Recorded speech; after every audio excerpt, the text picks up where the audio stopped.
play. Game 6 of the Western Conference Finals is tonight between the Thunder and the Spurs. Let's make some picks. Stephen A., we're going to begin with you. You're going with SGA to have 4 or more rebounds. Explain yourself, please.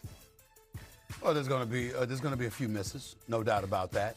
And because of that, he's going to have an opportunity to get rebounds. It's just really that simple. The level of efficiency offensively that you've seen for most of the part is not going to exist tonight on either side, in my estimation. Las Vegas quaking in its boots. Perk, you're taking Steph Castle to score 20 or more points. Tell us why. Well, because Wemby needs the help. He needs his Robin, and Stephon Castle hasn't been that offensively. I understand he has the assignment of SGA, but he's considered one of the better two-way players in the game. He's going to play better tonight at home. He's going to come out aggressive. He's going to have 20-plus points, and the Spurs are going to get the win. All right, I'll round it out with De'Aaron Fox to record 6 or more assists. I'm a big fan of betting on guys coming off bad games and betting against guys coming off good games. Hint, hint, you should bet against Chet tonight. But we're going to stick with Fox. Only 4 assists in the last game. That's his lowest of the series. We saw him with 7. We saw him with 10. But the Spurs were down. Average 6.2 assists per game during the regular season. So we're going to lean on him to have a nice bounce-back effort at home.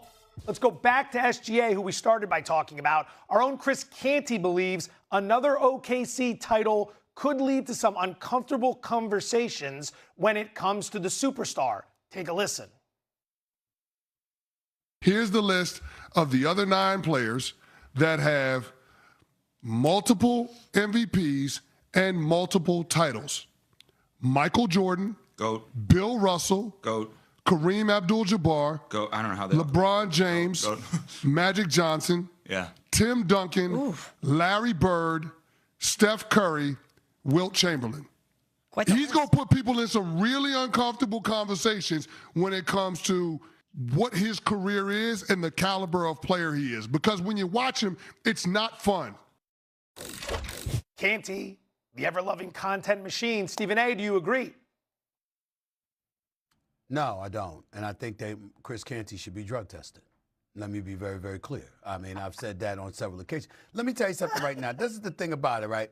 This is the thing about it. He should be tested. You know, urine sample and all that other stuff, blood work, all of that other stuff, okay? But let me tell you something right now.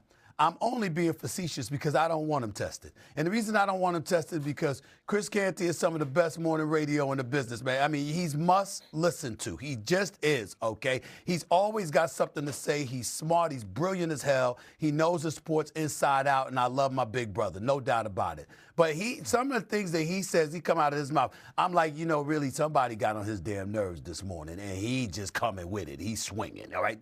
That's what he's doing. Because this notion, I understand that SGA draws fouls. I understand that frustrates people.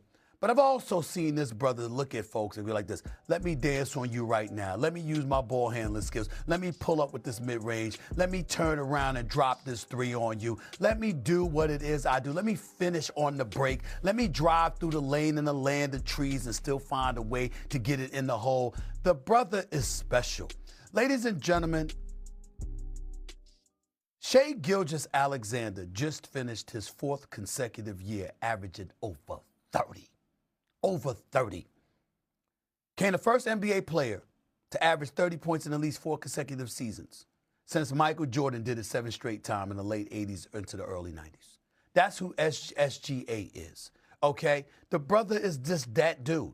And to sit up there and to look at his level of production, to have it accentuated with not just a league MVP and an NBA championship, but an NBA Finals MVP. And then to turn around and to do the same damn thing and be on the verge of doing it again. How the hell are we going to look at him and go like this? He ain't fun to watch. Stop. In the end, when you see his level of production, when you see his skill set at 6'7", okay, and you see that he closes, you have to pay homage. You have to bow down and give respect where it's due. I'm not saying that Chris Canty didn't respect him. I'm simply saying that Chris Canty is sitting up there talking about he ain't fun to watch. Damn it, I don't care. The skill set is there. And SGA could do what you want him to do. You want to get physical with him, he'll draw the fouls. But if he doesn't draw the fouls, then he'll just boogie on you. He'll just boogie on you and take you and slay you. He'll just do whatever he needs to do. He's proven it. He's proven that he can do whatever needs to be done in order to eclipse whatever it is you're throwing in his direction. Somebody like that is not somebody that you say, it's a different conversation, man. How we going to have that conversation? Because it's not fun to watch. Stop that. Stop that. Can't he know better than that? We go have the conversation. If he goes on to win the NBA championship and another Finals MVP, we're going to have an uncomfortable conversation about him sliding into that top 10 conversation, greatest player of all time, because it's just getting started. You don't join the company of Michael Jeffrey Jordan, like you just said, going 4 consecutive seasons, shooting over 50% from the field as a point guard / two guard. You just don't do that. And I'm tired of people disrespecting this man and throwing dirt on his name. He has brought the mid-range back to life. Between him and Big Body Brunson, we need to be thanking him when it comes to making tough contested twos and changing the way that the game has been played for us, this analytics and shooting threes or layups. He has got the game back to a great place that we used to appreciate when we used to watch guys like Jordan and Kobe pull up for mid-range and have counters and have the spin moves and finishing at the paint, because he is a player that plays below the rim. So it takes a different level of skills to be able to do what this man has been doing, and we have to stop disrespecting SGA name and respect it like it needs to be respected. Time heals all takes. Canty mentions the players that are on that list, one of them Steph Curry. I was in the Bay Area when Steph Curry was cooking during the early stage of that dynasty. I remember people crapping all over Steph Curry because all he did was shoot the three. He was ruining the game. He didn't play D. He didn't show up in the finals. Iguodala won finals MVP.